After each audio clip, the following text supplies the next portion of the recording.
नमस्कार, मैं हूं संगीता राय। पूर्वांचल एक्सप्रेस न्यूज के इस वेब पोर्टल पे आपका स्वागत है। आइए देखते हैं हमारे संवाददाता राम सकल यादव की यह विशेष रिपोर्ट।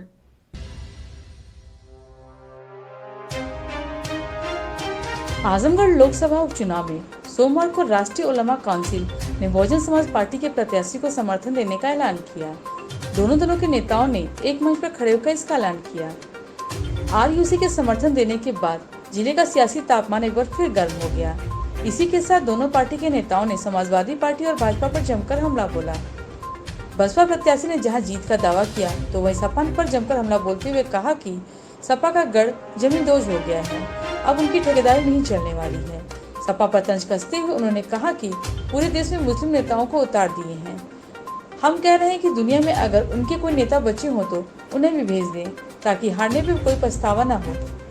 सोमवार को राष्ट्रीय उलेमा काउंसिल के केंद्रीय कार्यालय जमातुल रसात पर राष्ट्रीय उलेमा काउंसिल और बहुजन समाज पार्टी के नेताओं ने संयुक्त रूप से प्रेस वार्ता कर राष्ट्रीय उलेमा काउंसिल ने बसपा प्रत्याशी शाह आलम और गुड्डू जमाली का समर्थन दिया। इस दौरान राष्ट्रीय उलेमा काउंसिल ने प्रवक्ता तलहा आमिर असादी ने कहा कि आजमगढ़ अल्लामा शिबली नोमानी राहुल संस्कृतान के साथ वीरों की धरती रही है, लेकिन पिछले 2 लोकसभा चुनाव में देखा जा रहा है कि सपा और भाजपा यहाँ के लीडरशिप को ठुकरा कर बाहरी प्रत्याशी भेज रहे हैं और ये जीत कर हम पर राज कर रहे हैं। उन्होंने कहा कि इन लोगों ने जिले को पिकनिक स्पॉट के रूप में तब्दील कर दिया और तुष्टीकरण की राजनीति की जा रही है, जिसके बाद उलेमा काउंसिल ने ये फैसला किया कि यहाँ बाहरी नहीं बल्कि जनपद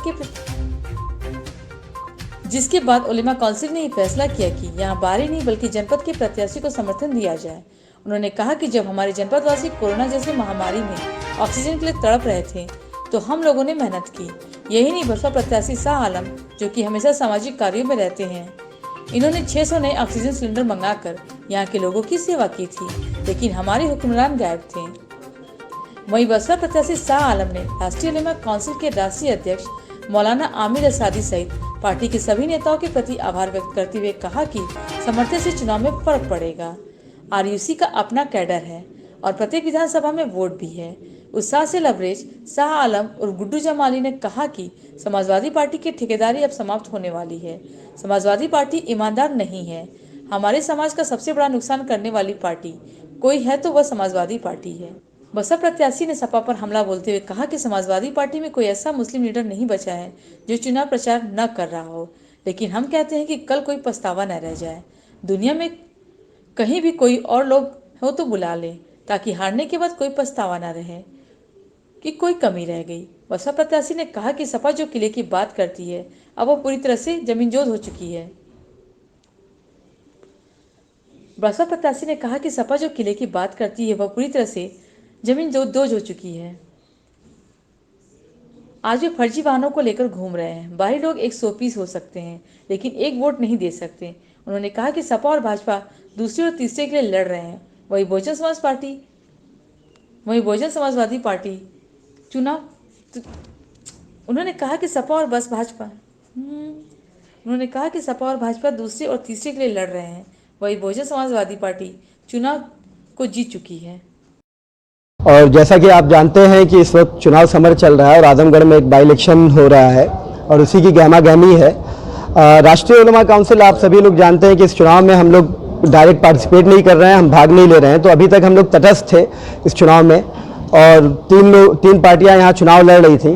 पर पिछले 3-4 दिनों में जो जनपद का एक माहौल बनाया गया और जिस तरह से जनपद को एक पिकनिक स्पॉट के तौर पर बना दिया गया है और उसके बाद फिर जो एक माहौल बना हुआ उसमें आप देख रहे हैं कि समाजवादी पार्टी जहां मुसलमानों को भ्रमित करने के लिए मुसलमानों के बीच मुसलमानों की मसीहा बनने की कोशिश कर रही है, वहीं भारतीय जनता पार्टी हिंदू समाज की मसीहा बनने की कोशिश कर रही है। और जिस तरह का आज अखबारों में एक हेडिंग भी आई, भारतीय जनता पार्टी की कल रैली थी योगी जी की, उस पर उसके बाद समाजवादी पार्टी की लगातार जो एक माहौल बनाने की कोशिश हो रही है पूरे प्रदेश से मुस्लिम नेताओं को बुलाकर यहाँ पर, तो एक बात का एहसास हुआ क्योंकि हम जनपद वासी हैं, इस जनपद के निवासी, यही हमारी जन्मभूमि, यही कर्म भूमि है। तो हम लोगों को महसूस हुआ कि जब जनपद की हर समस्याओं में हम लोग ज़मीन की लड़ाई लड़ते हैं तो यहाँ जो चुनाव हो रहा है और लोकसभा का चुनाव हो रहा है जहाँ पे जनपद की आवाज़ दिल्ली के सदन में रखी जाएगी, तो ऐसे में ये बहुत ज़रूरी होता है कि जो जनपद के हालात हैं उसको सामने लाया जाए।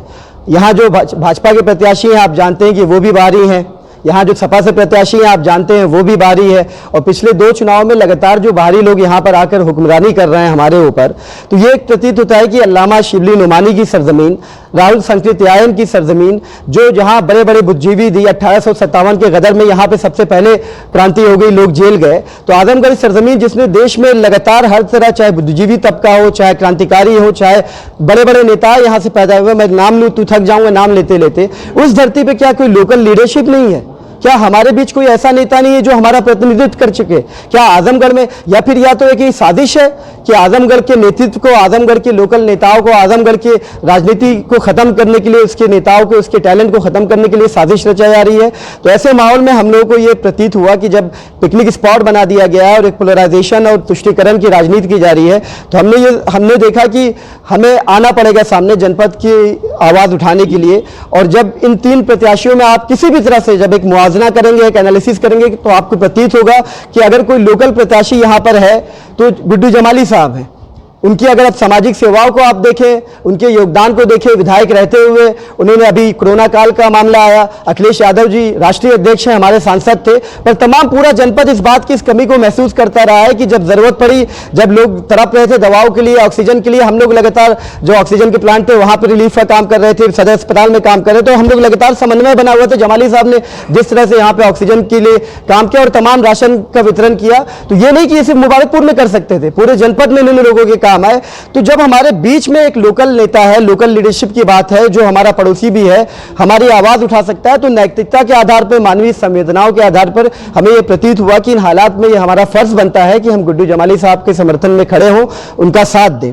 तो हम लोगों ने ये फैसला किया है कि राष्ट्रीय उलमा काउंसिल, उसके तमाम कार्यकर्ता, यहाँ हमारे तमाम पदाधिकारी, हमारे प्रदेश अध्यक्ष ठाकुर अनिल सिंह जी बैठे हुए हैं, हमारे जिला अध्यक्ष हाफिज नुमान साहब बैठे हुए हैं, जिला प्रभारी हाजी शकील साहब बैठे हुए हैं, राम कुमार कन्नौजिया जी बैठे हुए हैं, तमाम कार्यकर्ता, सबने ये फैसला किया है मुश्तरका तौर पे कि इस चुनाव में हम जनपद के लाल के लिए, जिसने जनपद के हर दुख सुख दुख में खड़ा होकर जनपद के लोगों की सेवाएं की हैं, आवाम की सेवा की है, उसका हम सपोर्ट करेंगे। और यही जनपद की आवाम की मांग है, ये उनके दिलों की मांग है। हमने लगातार सर्वे किया, क्योंकि हम चुनाव में तटस्थ थे, तो हमने लोगों के बीच में हर वर्ग से, हर चाहे वो किसी जाति धर्म के लोगों से ये बात की, उनसे उनके दिल का हाल जानना चाहा, तो सबकी ये एक तरफा राय थी कि गुड्डू जमाली साहब को सपोर्ट किया जाए, क्योंकि उन्होंने साबित किया है। इसलिए यह फैसला राष्ट्रीय उलमा काउंसिल ने लिया है कि इस चुनाव में, लोकसभा के बाई इलेक्शन में, हम गुड्डू जमाली साहब के साथ हैं हर तरह से इनको, और हमें इस बात का पूरा यकीन है कि चुनाव ये जीत कर आएंगे। और जो एक मुस्लिम समाज में एक भ्रम फैलाने की कोशिश की जा रही थी, मैं समझता हूं कि आज के समर्थन से वो तमाम भ्रम खत्म हो जाएंगे, और अन्य समाज जो साथ में चल रहा था, वहां पे एक मैसेज देने की ये कोशिश की जा रही है कि मुस्लिम समाज उनसे भाग रहा है। जहां मुस्लिम समाज भी मजबूती से साथ खड़ा होगा, साथ ही साथ जो अन्य समाज है, चाहे वो फॉरवर्ड के लोग हो, चाहे वो बैकवर्ड के लोग हो, चाहे एससी समाज के लोग हो, सब लोग मजबूती से आएंगे। और मुझे इस बात का पूरा यकीन है कि 23 तारीख को जो वोटिंग पड़ेगी तब भी आपको यह एहसास होगा, और 26 को जो नतीजा आएगा उसमें भी इस बात का एहसास होगा कि आजमगढ़ जनपद का लाल आजमगढ़ का प्रतिनिधित्व करेगा, क्योंकि यही आजमगढ़ की जनता की मांग है। देखिए, उनकी ठेकेदारी तो खत्म होना ही है। मैं तो पहले दिन से कह रहा हूँ, बताती ज़रूर है, क्लेम करती है, लेकिन उनकी ठेकेदारी तो सही मानों में वो ख़त्म हो चुकी है। जो रही सही बची थी वो आज और ख़त्म हो जाएगी।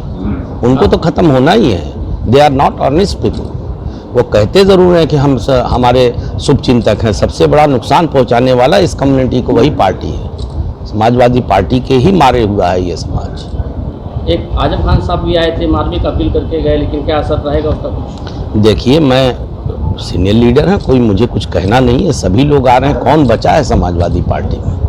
और मैं तो कहता हूं कि कल को कोई पछतावा ना रह जाए। अगर कहीं दुनिया में और भी उनके लोग हैं तो सबको बुला लें, ताकि हारने के बाद ये पछतावा ना रहे कि कोई कमी रह गई, क्योंकि वो हारेंगे, हारना ही है उनको। हमारे समाज के दम पे 5% की, मैं देखिए जातिगत वो नहीं करता, लेकिन अब जब आप बेस और जाति का नाम लेते हैं तो कितनी आबादी है उसका जो बेस कहते हैं, उसमें से भी 3% लोग भाजपा को वोट देते हैं, तो कैसे जीत सकती है? तो जिस हिसाब से वहाँ पोलराइजेशन करने के लिए अबू हासिम साहब को लाया गया और उनका बयान भी बड़ा अनर्गल रहा आपके खिलाफ। देखिए, वो क्या बोलते हैं वो उनका अपना संस्कार है। मैं किसी का मुंह तो नहीं बोल सकता, पकड़ सकता है।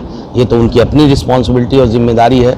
मैं बार बार कहता हूँ कि लोकतंत्र में वैचारिक मतभेद होते हैं, निजी दुश्मनी नहीं होती है, इसलिए बोलने से पहले तोल मोल के बोलना चाहिए।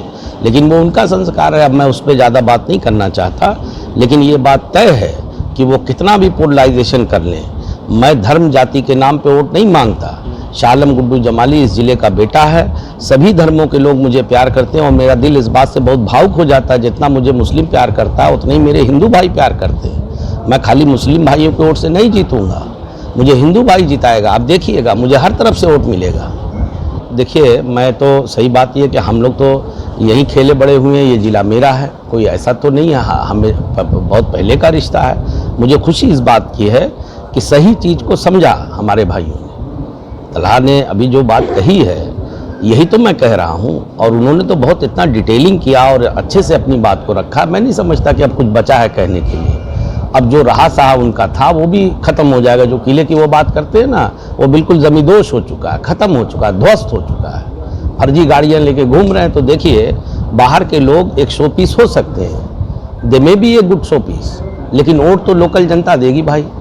जो यहाँ का शहरी है वही वोट देगा, वो लोग थोड़ी वोट देंगे, वो तो एक वोट नहीं दे सकते। ये चुनाव दोनों पार्टियां हारेंगी, ये दोनों लोग सेकंड और थर्ड की लड़ाई लड़ रहे हैं। बहुजन समाज पार्टी ये सीट ऑलमोस्ट जीत चुकी है और अब मुझे मेरा ख्याल है पूरा हो गया है।